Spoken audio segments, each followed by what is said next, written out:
Hello and welcome to Visiting Dugout, a Fans First Sports Network production. If you're new here, I am Crystal O'Keefe, podcaster, managing editor, writer, problem solver for Southside Sox. And today I have Nick, and he is from Sportsline and CBS Sports on to chat about the Yankees. So, Nick, feel free to introduce yourself. Hi, everybody. I'm Nick Stellini. I'm the editor at Sportsline, which is CBS Sports' sports betting wing. We are a subsidiary of CBS Sports. Our content kind of cross pollinates, but I'm primarily editing on Sportsline.com, which is a site you can sign up for and join. We've got projection systems for basically all the major sports. We've got experts, all that stuff. Lots of good fantasy content too. I know fantasy football season is about to start revving up. And our guys are excellent. But yeah, I've that's what I do right now. I've also written for outlets like Fangraphs and Baseball Prospectus, a little bit of work at The Athletic. Been all over the place. So, sporting news, all over the place. So yeah. Our last guest does work with Baseball Prospectus and Fangraphs.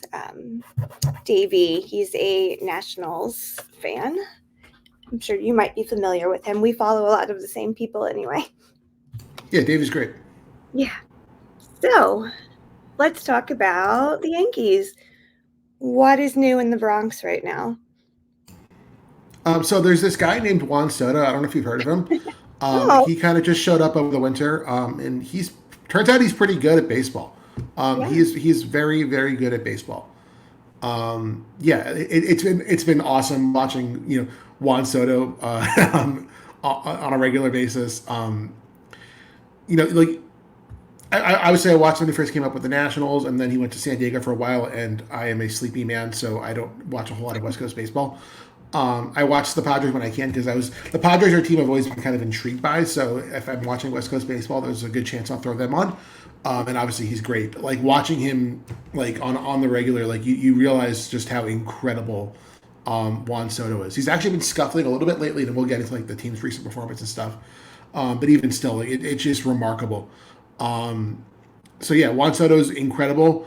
The team is actually not that different from last year. They didn't do nearly as much as a lot of people might have wanted them to. I mean, they definitely made additions, which we'll go over. But yeah, I mean, it's really been the Juan Soto. It was like the Juan Soto show for the first month, and now Aaron Judge is like Aaron Judge again, and so Aaron Judge has been like the MVP of the team for the last month. While Soto's kind of cooled off a little bit. Just those two hitting back to back is insane. Yeah, you are lucky as a fan to have both of them on your team. When I went to Yankee Stadium last summer, Aaron Judge was out. I did not get Gerrit Cole or Carlos Rodón. I don't even remember who was pitching. And it was against the Royals. And I was like, well, this is like, no, when you're at Yankee Stadium, you expect like these superstars. And this was like a boring, bad team with very low scores against the Royals. And I was like, well, that's a bummer. But they are exciting to watch. I've kind of few Yankees games this season. It's incredibly refreshing because, as you were alluding to there, outside of Judge, the 2023 Yankees were like, I've seen like, I mean, it's the Yankees. I haven't watched like truly bad baseball with the Yankees. I'll admit that. There's been times where like I knew they were like not good, but like last year, like even though they weren't like finishing like bottom of the AL or anything, like last year was the first like truly like offensive baseball I've watched from the Yankees in a while. Because like they were boring, but they didn't have the dignity to be boring and like they were mediocre and bad, but like they didn't have the dignity to be mediocre and bad in like an interesting way. They were just boring. It was like paint drying, like your nails being pulled out baseball. Where like there was just enough of like a tiny bit of like interesting stuff going on where like you like couldn't completely tune out because like Gerrit Cole was like pitching his ass off. But like outside of like and Judge was like only okay last year because after he hurt his foot, like he just was like playing at like a very weird level. But like because Cole was like shoving every day, like every fifth day, like I kept up with the team for the most part. But it was just like the most offensive, like just like mediocre, awful baseball I've seen in a while. from my high and mighty Yankees position. I'm saying this to a White Sox fan. Um, but like they were just so god awful boring. And this year, like like Soto, like I mean, the combination of Judge finally being healthy and like Soto's arrival. And also like I'm shocked I'm gonna say it's like Alex Verdugo is actually like kind of enjoyable to watch because he was Yeah. always someone like I never really enjoyed watching him play baseball when he was with Boston. And like he's actually injected like a bit of life into the team. And like he's not like a great player, but he's doing everything like cromulently. So like, which is just so refreshing. Um, so yeah, the Yankees are fun and interesting now. It's like they're the most fun they've been in years, I think. Yeah. So Verdugo is your Tommy Pham for the White Sox. Kind of, yeah. I mean, it's kind of the same vibe. Where like if he's not on your team, you probably hate him. Like he has that like kind of like annoying uh, vibe to him. Um, but he's undeniably like I was a big skeptic when the trade happened. I was like, really? Because like it was the day before they got Soto, and I was like, this is what they're doing instead of Juan Soto. No way. I was like mad. I was like, no, this is going to be like they're like, oh, we need an outfielder. We don't feel like spending money. We're going to go get and then they got Soto, so it's fine. So like when the trade went down, I was like, no, come on. But he's been like because he wasn't like the big addition, like he's been perfectly fine. Yeah. Yeah. I've always enjoyed him, even though I can't necessarily get behind any Boston sports in general. So I didn't see a lot of him, but he does seem to have a little more pep in his step. I mean, Tommy Pham came in and apparently fixed the White Sox, so maybe maybe Verdugo will do that for you. Yeah, so like I wanted to ask you about that. Like are the White Sox actually winning baseball games now? Like what's the deal with that? They have won a few. They won the series against the Nats. They've swept the Rays. Like they're still not great at all by any means. Let me see. I'm trying to remember how many they've won now. Mm, so they're not. I mean, they're still not great. They're still at the bottom. Um, they've lost 30. They've won 14.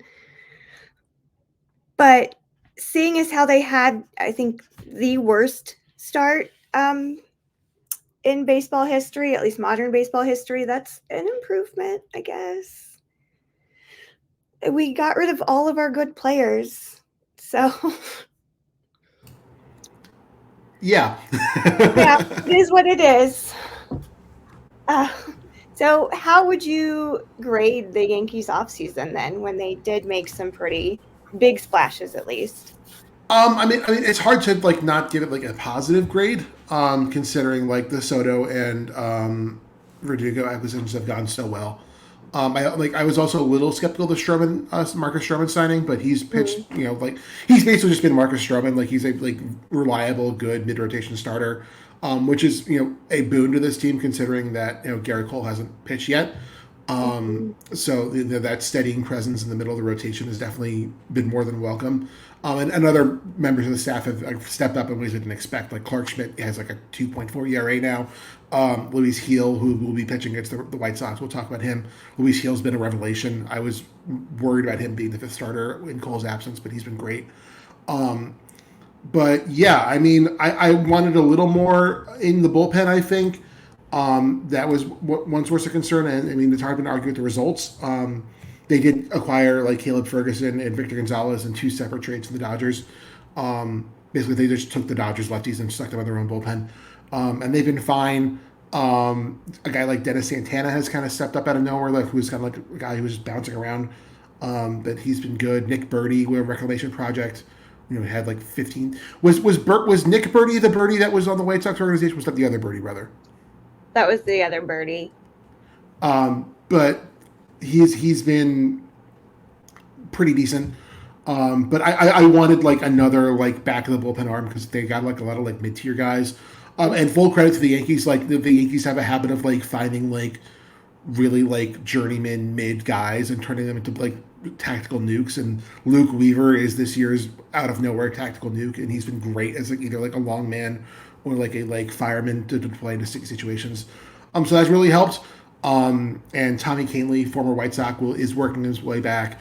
Tommy Tight Pants will be back. He's on rehab with them right now. Um, so it'll come together eventually. I just wanted like another big name reliever. They didn't do that, but like again, hard to really complain with the results. Um, but yeah, they made the big swing that they need to do with Soto, and yeah, I'll give it like a B plus. I think just because I wanted like I'm greedy, and I think I like but like when you're dealing with the Yankees who like have more money than God, I think Yeah. you have a like I think there is a reasonable expectation of some level of greediness, which like Hal Steinbrenner has not really engaged in for a while. Like, I mean, yeah, he went and signed Gerrit Cole, but that was like the one big money push until Soto shut up. And even then, like, if Soto is in a different uniform next year, then it doesn't really matter because he's in his walk year. And news did emerge today that because like Hal Steinbrenner went on Jack Curry's podcast. Jack Curry's a reporter who covers the team, and Mhm. said that he said today that he's willing to engage in midseason contract negotiations with Juan Soto's camp with Scott Boras. So there does seem to be a concerted effort of the Yankees, like, okay, no, we're not just going to do this like a 1 year splash and then say, oh no, 500 million is way too rich for our taste, go away. Like they do seem to realize that Juan Soto was like 25. So Yeah, he's a so baby. hope yeah. So like if they actually like extend Soto and hand him a blank check, then it's an A. But we'll see. We keep talking about Gerrit Cole. Is there a timeline for him yet? I haven't seen any updates, So but I'm not looking. he started throwing. I think he the other day did like a 30 pitch bullpen. I think it was mostly fastballs and a couple of breaking balls. I'm not sure if there's been a development since then, Hmm. but he is throwing. They're taking it very slowly, and I think if the rotation had been pitching to the level that I expected it to be, they might have been pushing him along far faster. But I think with guys like Schmidt and Heel really rounding into form, there's not as much of a emergency red light blanking like we need Gerrit Cole now. Because when he got hurt, like there was this real worry that like okay, like the Yankees are going to be like a sub 500 team until Gerrit Cole gets back because like there were just so many question marks in the rotation with Schmidt who like towards the end of last year really started coming on, but for a while was like a like five and dive on a good day kind of guy. Luis Heel up until this point, like he'd always been a guy who had incredible stuff in the minor leagues. He was always like a prospect people talked about, but we didn't know if he could throw enough strikes. And he's still walking like 5 guys per 9, to be clear. But he's also like striking out 10 guys per 9, and like he's effectively wild now, which is like better than it was. Um, we didn't know if like Rodon was going to be one healthy or two effective, and he's been healthy and like mostly effective. He's been okay. Um, like most of Carlos Rodon's starts so far has been like a good Blake Snell start, where like he walks too many guys. Like his walk rate is actually down, which is shocking to me because like he just seems to like get into a lot of deep counts. Hmm. And some teams abuse that, but he's also getting too many home runs. Is the big thing, but like it's like Blake Snell ish, but it's working. I mean, he's got like a 3 something ERA, so it's fine. Sherman's been great. So yeah, like Nestor Cortez has been a lot better than he was. Like he was pitching hurt most of last year, Yeah. and he's been much better. So if those 5 guys weren't like at the level they're at right now, I think you'd see a bigger rush to get Cole back. But they have the luxury of slow rolling it, which is fine because he's a huge investment. He just won the Cy Young. You don't want to like push it, especially because it's his elbow. So I expect we'll see Gerrit Cole maybe like by the end of May, early June is my guess. I have no insider information. But Yeah. just like reading the tea leaves, that's what I'm guessing. We'll see Cole in the coming weeks. Um, yeah, that's the deal with Gerrit Cole. I miss him so much. As a Yes, non, I do too. I miss He Gerrit is a Cole so joy to watch. He is so much fun to watch. It's been really because he's actually been like traveling with the team and stuff, much. and Hmm. kind of being like a pseudo like extra pitching coach on the dugout. And he so clearly wants to be back out there, but he's just like the thing with Garrett Cole. People that may not realize is like he's the biggest goober in the world. And just like watching him be like a goober in the dugout is very fun. But like, yeah, no, he wants to be back out there. He'll be back out there soon. Anytime I ever see any kind of video with him in it, it's like an instant. I have to play it because he's hilarious. He is. He's really funny. Weird, dry sense of humor, but that's my sense of humor, dark and dry. So I just think he's hilarious. He is. He's a big old geek, but like there are some pitchers who are like Max Scherzer. Like there's like the Scherzer to Greinke spectrum, and Yeah. like Cole is definitely more like closer to Greinke than Scherzer. Like he's not like full like mega weirdo, but like he's definitely like kind of like he's a total bulldog competitive guy on the mound. But the Yeah. second he steps off, like he's just a dork. It's great. Yeah. It's fun. So Yankees are sitting in first, and I think arguably this might be the toughest division. I don't know so much this year because it's kind of wonky right now with some of the teams in your division, but the Orioles are right on your tail. I just checked; they're only one game back now. Um, so, what keeps the Yankees in first throughout the season? That's a good question. I think what I think it's going to be a real race down to the wire. I think Baltimore and New York are going to go back and forth. Um, I was kind of like disrespecting Baltimore coming into the season. I'll admit that. I thought they were going to take a bit of a step back. The last second trade for Corbin Burns obviously really helped.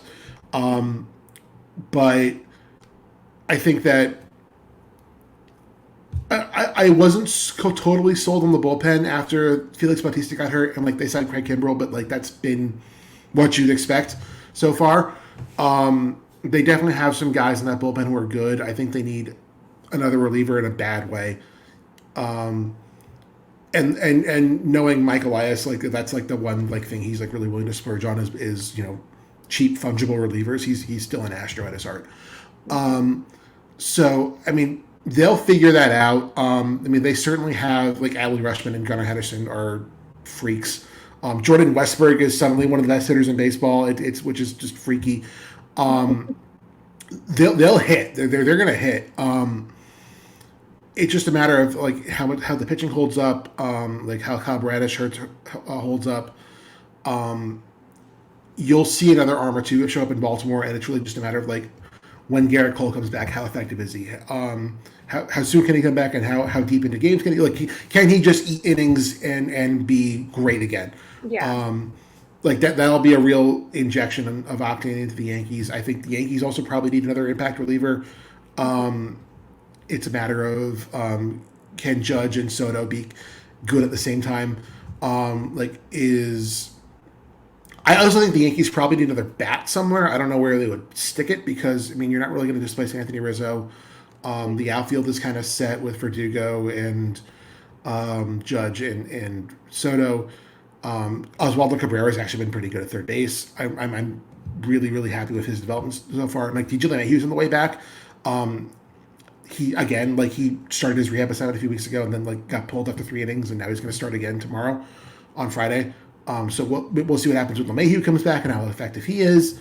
Gleyber Torres really hasn't hit at all, so maybe like I mean he's in a contract year. Like he's finally started hitting a little bit the last few days, but like I don't know if that's going to last. So maybe second base is a position where they jettison Torres or stick him on the bench and upgrade at that position.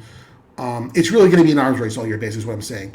And the Orioles have the inherent advantage of they have about 10,000 good hitters hanging out at Norfolk. Like they're just like shuttling Heston Kierstad and Colton Cowser and all the other guys. Who's the other guy? Kyle Stowers. Like they just brought up Stowers and sent Kierstad down. Jackson Holiday theoretically exists, and probably isn't that bad. Yeah. So they do have that advantage where they have so many hitters sitting down waiting to go. If the Yankees can maintain the pitching advantage, I like their odds because the Yankees, I think, have scored the most runs in the AL and allowed the fewest runs in the AL. That's a pretty good combination.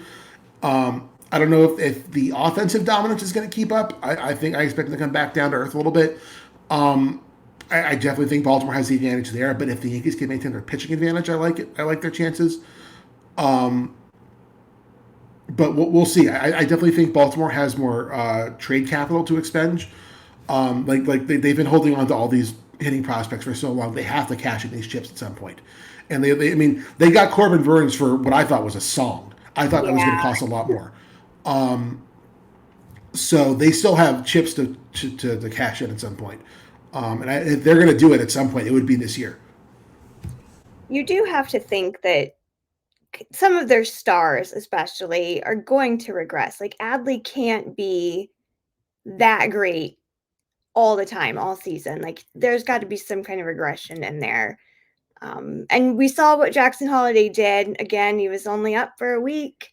But like maybe he wasn't ready and that could be the case, but there's got to be regression somewhere for these young kids because they're just See, that's where I disagree. I think Adley is this good. I think yeah. Henderson is this good. Like I think they're both going to be MVP candidates for the next 5 years, which is terrifying. I mean, like, is Jordan Westberg this good? That's the question. Like, I don't know because they've gotten like, I mean, he's hit 300 and put up nearly 2 WAR already. Is that the real Jordan Westberg? I mean, he's always been like one of the guys who's been mentioned. He's never been mentioned as he's never been thought of as highly as Kierstad or Stowers or Cowser or those guys. But he was always like a notable prospect, and maybe he is this good because Baltimore just develops hitters. Mm-hmm. I mean, Anthony Santander might be like the greatest Rule 5 pick since Johan Santana. Like, it's just they just do this stuff. So I mean, I do expect them to kind of hit at this level. I mean, maybe the wear and tear of being a catcher gets to Adley at some point, but I mean, that's never happened before. He's still pretty young. I mean, through college, because he through college and his pro career, that's never really happened to Adley. So we'll see. The lineup scares the hell out of me. Yeah, he is. Oh, he's 26. I had to double check that age. I knew he was around there. So, do you feel confident at least going into the season, especially if you can tame the O's? Do you think it will be a good year after all? I mean, yeah, regardless of who wins the division, the Yankees are still probably going to win like 95 games at this point. Like that's what I'm expecting. This is a damn good team, especially once Cole gets back and maybe LeMahieu and the other guys get back. They get some of the relievers back. Once the team gets even healthier, like Jason Dominguez is like on rehab right now, and he was great when he first came up last year. That's going to be another interesting piece because once Dominguez is healthy, I would imagine they want to get his bat in the lineup. And how they do that is going to be very interesting. Like it might be like the end of the line for Trent Grisham's place on the roster because like he was also in the Soto trade. Like they got Trent Grisham to be the backup outfielder and backup in center field, and he's still been a great defender. But he's hitting like 060, probably because he just never plays. Because there's no real way to get him in the lineup. So once Jason Dominguez is healthy, it's going to be very interesting. Maybe Giancarlo Stanton's hurt by that point. And they just say, okay, you're just going to DH now, or we're going to play you in the outfield and DH Judge just to get him off his feet. Or we'll DH Soto. I don't know. Because that's the other thing. Like Juan Soto, like you would think, okay, they'll just DH Soto, but like because he's a butcher in the outfield. But Soto's been really passable, if not good, on defense Yeah. since he arrived. Because he spent so much time both in Washington and in San Diego, like ping pong between the corners. They just said you're the right fielder, go play right field, and he's made some good plays out there. So I almost don't want to take Soto's glove out of the outfield, as crazy as that sounds. So it'll be very interesting to see what happens when Jason comes back. But yeah, they have reinforcements coming. Oswaldo Peraza is also on rehab. I would imagine he might just get sent back to AAA once he's healthy. I don't really see a spot for him right now unless they want to like jettison Jahmai Jones, who's like currently like the last man on the bench, and just stick Peraza there. But Peraza is someone I want to like play every day. I don't want him rotting on the bench in the Bronx. Like I want him playing. So it'll be interesting.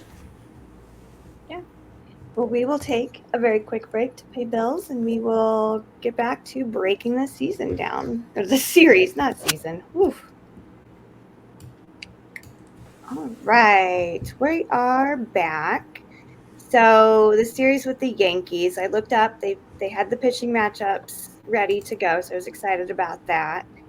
The first game, this would be today by the time people are listening to this. It is the douchebag who will not be named and Nasty Nestor. Then we've got Brad Keller, who is terrible and for some reason is now starting against Luis Gil, and Chris Flexen, who has been surprisingly really good against the love of my life, Carlos Rodón. So tell me about it. So let's start with today's game. Nestor versus him. Yeah, So Cortez, like I said earlier, he's been a lot better this year. I'm sure he was just pitching hurt through a bunch of yeah, various crap last year. But he's been looked really effective. I actually saw him in person a week or two ago. I was at the game against the Tigers that he pitched in the rain in the Bronx, and he looked great. Not that the Detroit lineup is all that scary in my opinion, but I mean the stuff is moving really well.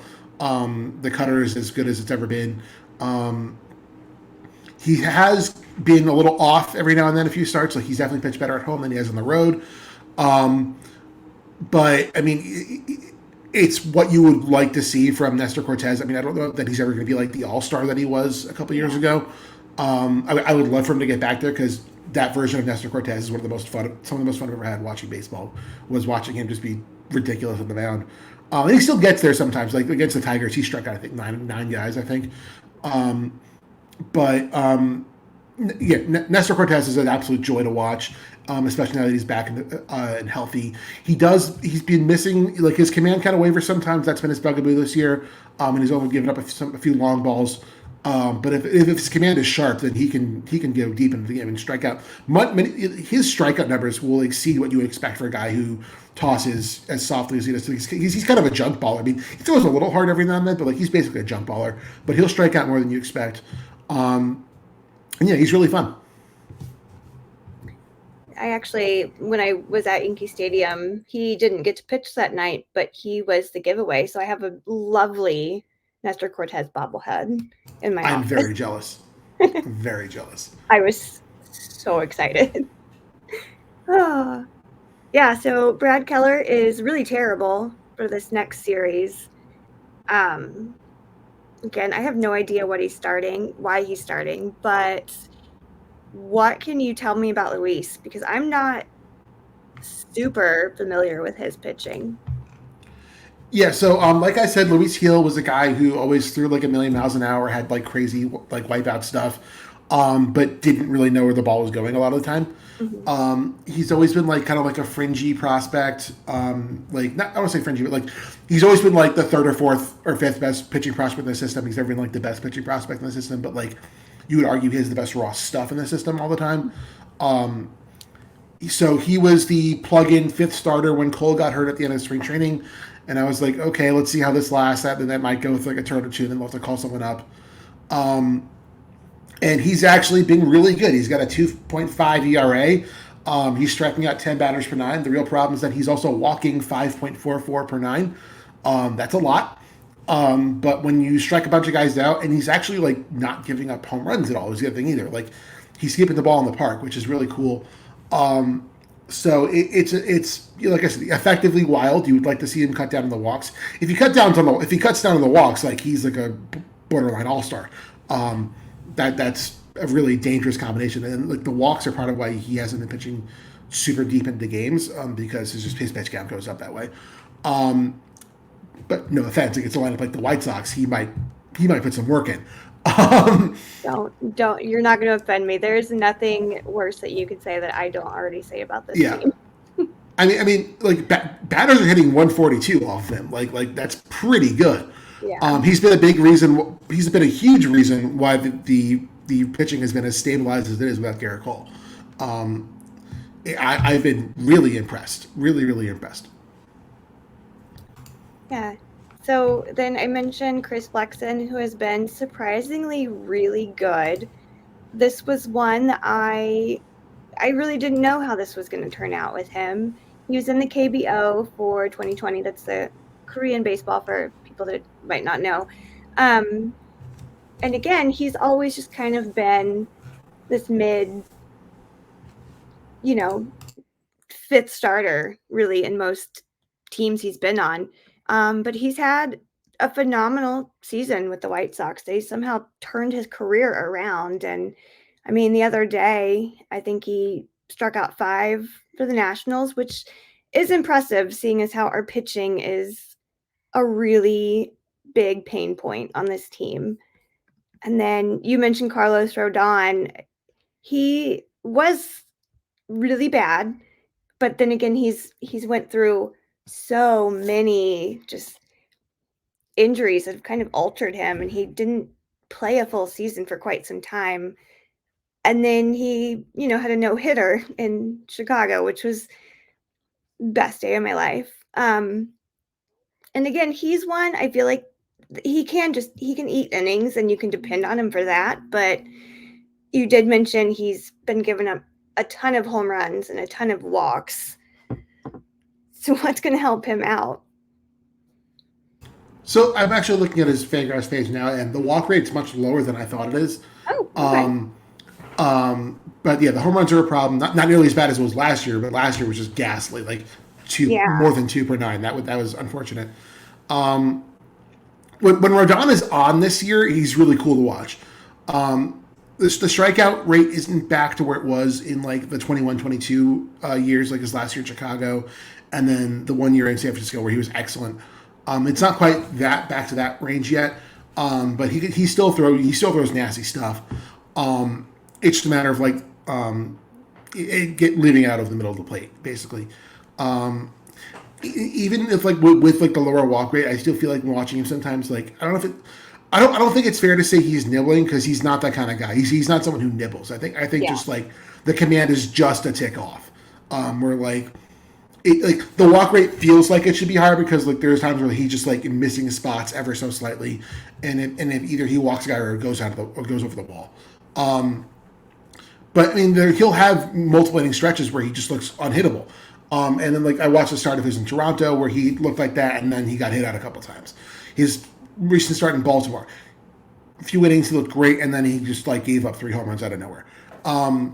So it's a work in progress. I think he's still working his way back from like the like myriad injuries he suffered Yeah. last year.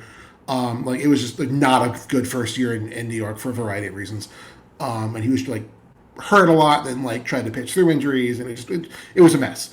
So nobody really knew what you were going to get out of Carlos Rodon this year, which was again part of the reason I was so concerned when Cole went down. It's like, oh God, Cole's hurt. Who knows what's going on with Rodon?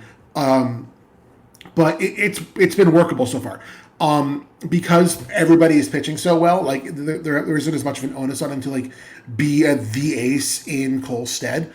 And yeah, I mean, I think he'll get stronger as the year progresses.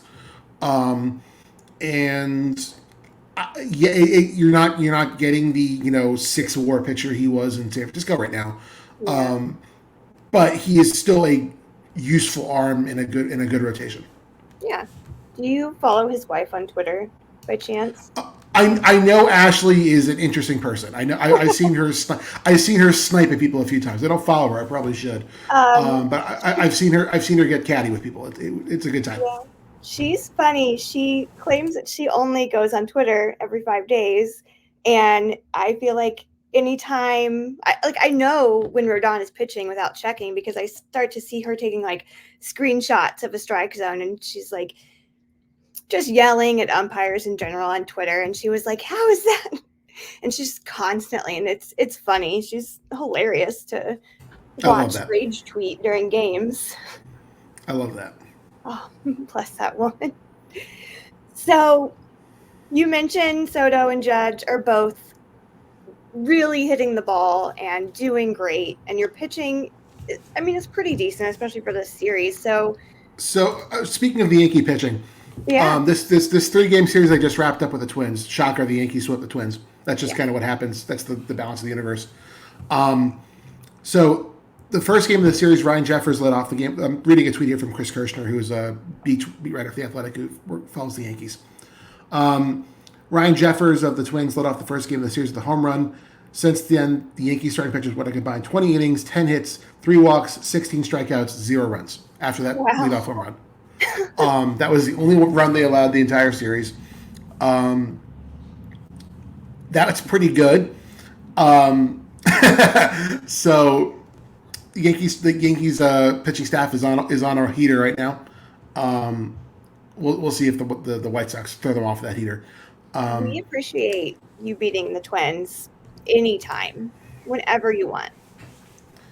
So what is the AL Central dynamic? I'm not really up to speed on like the blood feuds of the AL Central. I I will say I think the Twins and the White Sox are the ones that are more, you know, I don't even know how to describe it. I think I that's know the the Royals start fights. The oh Royals yeah. have always started fights. The Royals are always just really annoying and really pesky, but now our team is like half used Royals.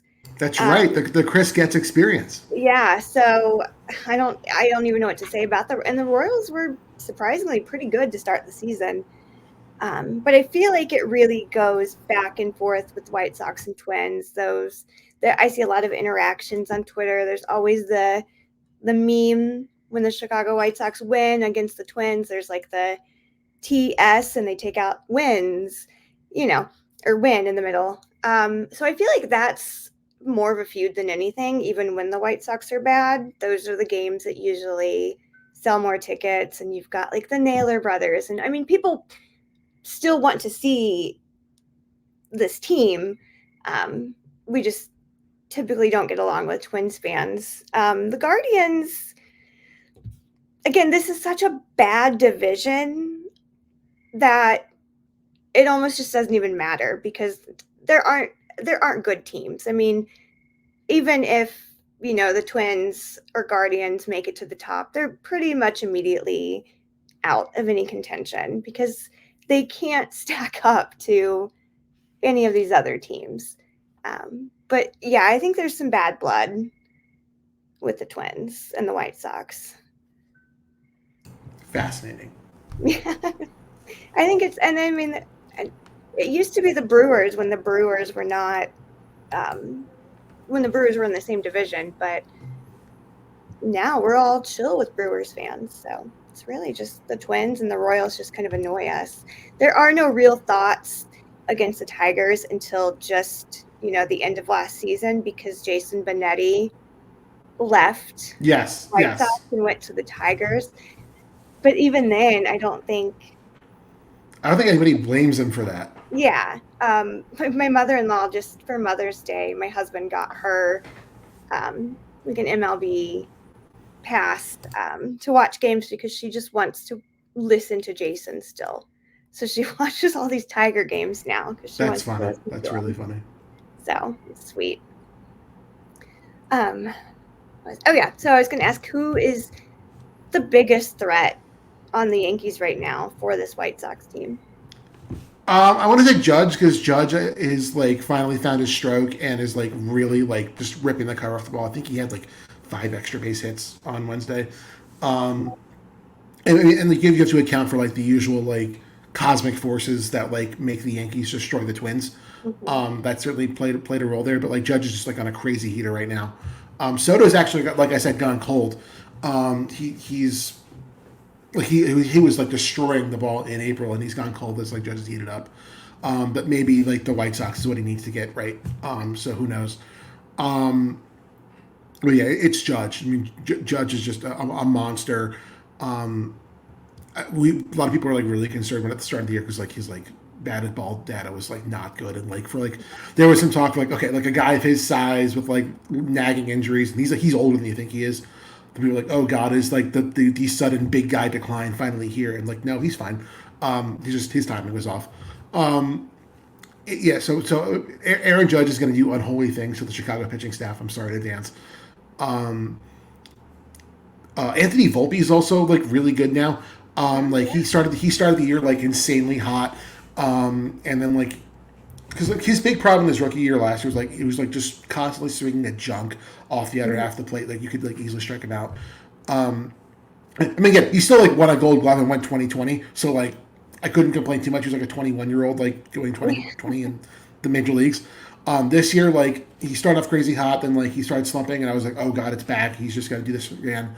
Now he's hitting again. He's still striking out a lot, but he's still hitting like 260, which is I'll take that with like the power and speed and the good shortstop defense. That's wonderful.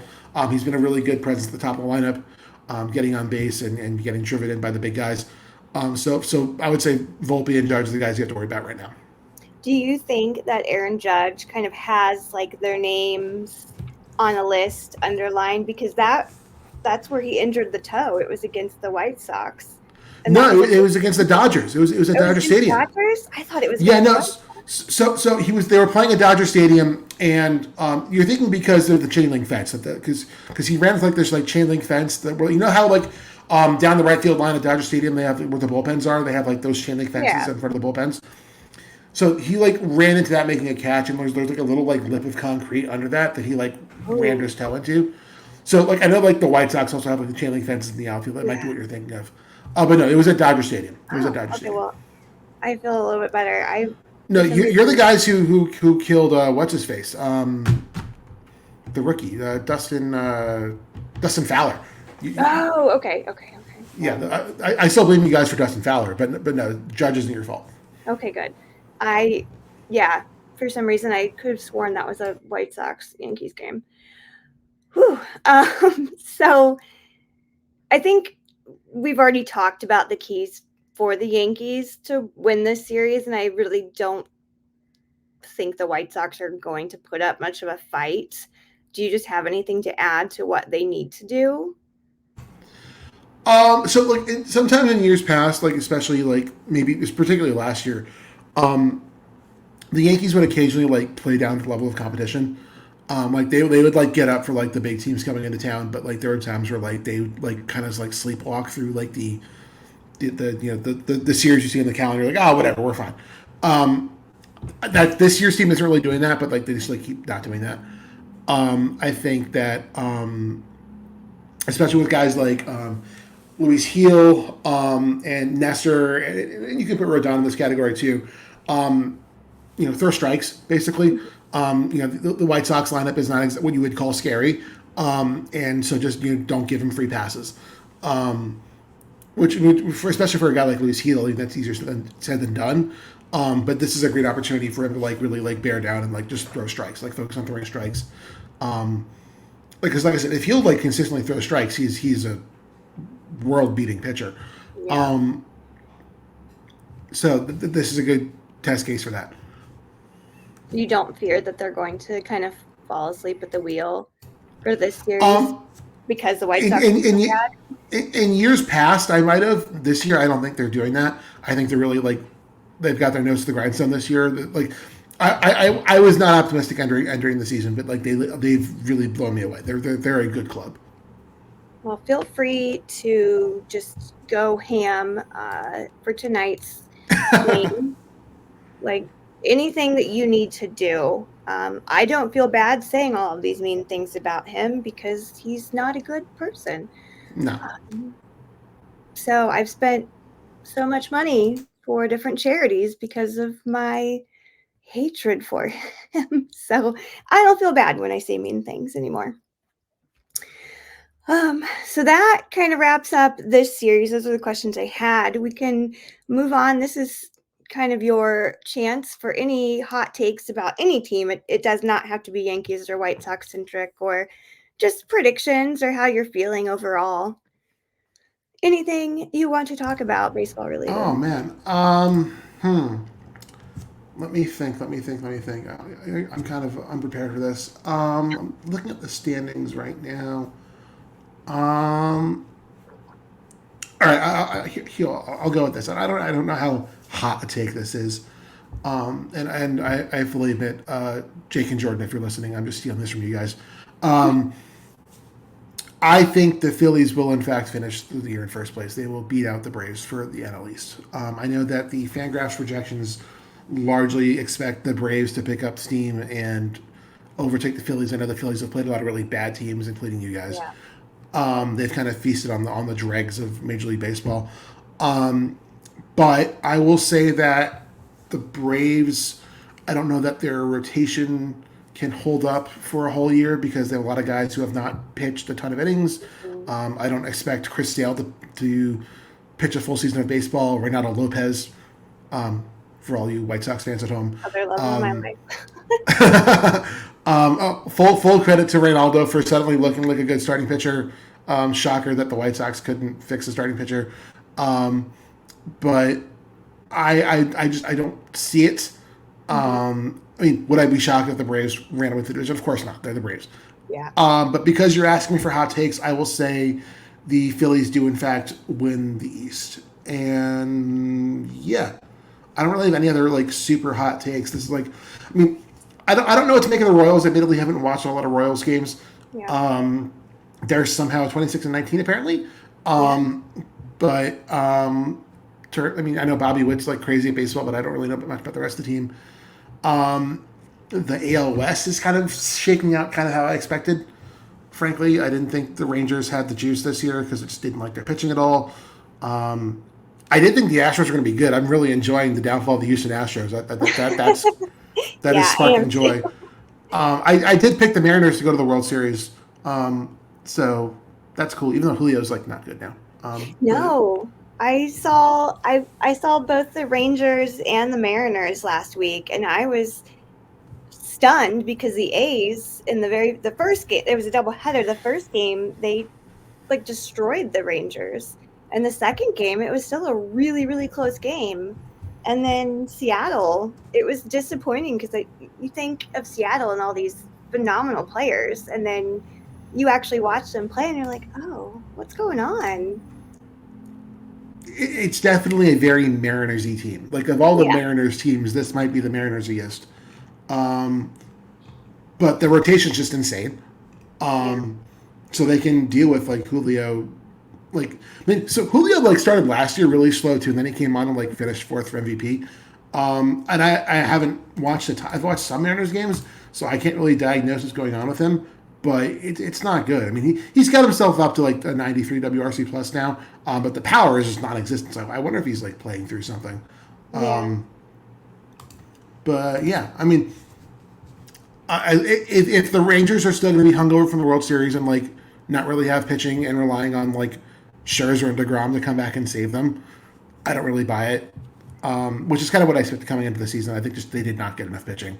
yeah, And if the Astros are secretly bad now, then congratulations to the Seattle Mariners because the Angels are the Angels. The A's are going to get rid of all their good relievers because their bullpen's insane. Out of nowhere, they're going to get rid of all of them, and the Mariners are just going to waltz into the playoffs. yeah. I could see that happening. Um, what was I gonna think? Oh yeah, with the Rangers, them counting on an old Max Scherzer and a constantly injured Jacob DeGrom. I don't know what they were thinking, and I going mean, after. like so, like they had Dunning, like Cody Bradford was pitching really well until he got hurt. Um, Tyler Mahle will also theoretically be back at some point soon Yeah, because he was a guy they picked up knowing he was coming back from Tommy John and just like put him on the shelf. So he'll be back at some point soon. But again, that's three pitchers coming back from major injuries that they're relying on to spark their rotation. I'm sorry, like I am not an Andrew Heaney reliever, no matter how much they try to make it happen. Gray's been great, but like their yeah. rotation right now is John Gray, Andrew Heaney, Jose Urena, and Michael Lorenzen. That's not what you want. No, I Lorenzen was the one pitching when I was watching them last week, and it looked rough. Even though I Yeah, was on board for picking him up on the White Sox, because even his rough games were probably better than watching some guys that just came up from Charlotte 2 days ago. But what could have been? I Well, am now looking at the pitching depth chart for the Chicago White Sox. it's Um, it's embarrassing. they put Soroka in the bullpen. Oh my, Yeah, for Brad Keller to start. that's a That choice. made so much sense. I mean, Garrett That Crochet is phenomenal. And like I said, yeah. Chris Flexen has been very No, consistent. Flexen's going to get in a different uniform in a couple months. Yeah, he actually went into the ninth, the last start of his I watched. He just got a little shaky, but he was 2 outs away from a complete game and just got very shaky at the end. But like he's been impressive to watch, and I agree he will be somewhere else, Now, midseason. without looking at any numbers, I'm looking at the back end of this bullpen, and it doesn't look terrible. Is that actually true? Yes and no. Like It's better than I expected it to be. They moved Michael Kopech to the bullpen, which Yeah, he's I closing think, now, right? yeah, he's comes in usually to close. He has been really great in that role. Again, he's constantly rocky, but he throws that ball so fast. And when he finds that zone, he's a dangerous pitcher. So I think that was actually a good move because he was really struggling in his starts because he was injured. He didn't play in 2020. They did not properly stretch him out for that starting role. So I think this was one of the better ideas they had. But the bullpen honestly isn't too bad. I don't get as worried these days if they're gonna blow a game. So all these guys will be playing elsewhere in a couple months, is what you're saying. Gotcha. Yeah, probably. We'll see. Have you considered suing Jerry Reinsdorf for emotional damage? Yeah, see, and it sucks because I'm also a Bulls fan, and he owns both of Oh my no no no teams. no. So I'm just stuck with him. Like I don't watch a ton of football. I'm a Bears fan, so I don't want to be in pain all the time. But yeah, for him owning two of my favorite teams is pain, and I do think that I should send him my therapy bill because I have talked about baseball more often than I'd ever like to admit to my therapist. And I think she's just like, oh, I was hoping this was going to be like a trauma day and not a baseball day. I don't want to hear about this team. Um, Shout out to her. She really listens to too much of my just bullshit. Um, Yoan Moncada is not real. He cannot hurt you. I know. That was the biggest part when like the three of them, like Aloy, Luis Robert Jr., and Yohan Moncada all went down in like a week's time, and I was like, "We're done. We're over. This season is done. See you guys next year. Congrats on your stupid campfire milkshake. That was your best bet for this year." Like, The milkshake is crazy. Like that's one of the funniest running themes of this season. I think it's just like the various like B tier celebrities like they get to come to the ballpark and be like, look at the milkshake. And it's like, well, yeah, they had Simone I'm Biles and going. her husband come in because her Yeah husband is yeah on yeah. the Bears. It's like, look, they drink this milkshake too. Spend your $15. I'm going a guaranteed rate for the Instagram trap milkshake. Absolutely, that's what I'm doing when I go to Chicago. It is. It's become like that's all I see these days. And now there are so many like memes I see on White Sox Twitter about this damn milkshake too. It's just all over the place. But again, if that's like your best off-season pickup, then that's I, where we're w- I at. wish they I wish they had debuted this milkshake when Lori Lightfoot was still mayor, so we would get the inevitable like weird ass picture of Lori Lightfoot with the milkshake. We've missed out on that as a society. It's a We shame. did. She was around. I mean, there's still a churro milkshake, and that one is really good. It's like a horchata milkshake with this ginormous churro inside of it. But I never saw pictures of her with that either. Maybe she's anti milkshake. That would track. Yeah, not a great person. So, oh, all right, enough about the milkshake. Thank you so very much for coming on and talking Yankees. Please, again, feel free to Absolutely. plug yourself. Let people know where to follow you. Yeah. So once again, I'm editor at Sportsline, which is a subsidiary of CBS Sports. We're the fantasy and sports betting site. A lot of our guys, you can catch them on CBS Sports Network. You can catch some of our writing on CBSSports.com. We'll have CBS Sports experts come on and make picks and do some writing for us and appear on our podcasts and our web shows. It's very much a cross pollinating kind of thing.